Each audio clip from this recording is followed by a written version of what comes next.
আসসালামু আলাইকুম সম্মানিত দর্শক, সবাই কেমন আছেন? আশা করি সবাই ভালো আছেন। সবাইকে এই চ্যানেলে স্বাগতম জানাচ্ছি।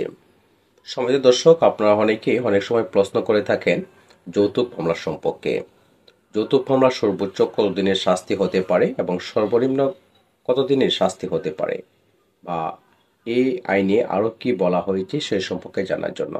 তো আজকের এই ভিডিওতে আপনাদেরকে খুবই সংক্ষিপ্তভাবে বিষয়টি জানিয়ে দেওয়ার চেষ্টা করব। সম্মানিত দর্শক, যৌতুক দেওয়া এবং নেওয়া উভয়ই আইনত দণ্ডনীয় অপরাধ।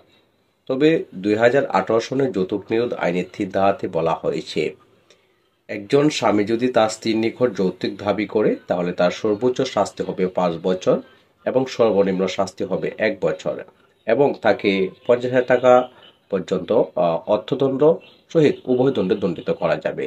এই বিষয়ে আপনারা যদি আরো বিস্তারিত জানতে চান তাহলে অবশ্যই লিঙ্কে দেওয়া নাম্বারে যোগাযোগ করতে পারেন বা কমেন্টস করতে পারেন। ধন্যবাদ সকলকে।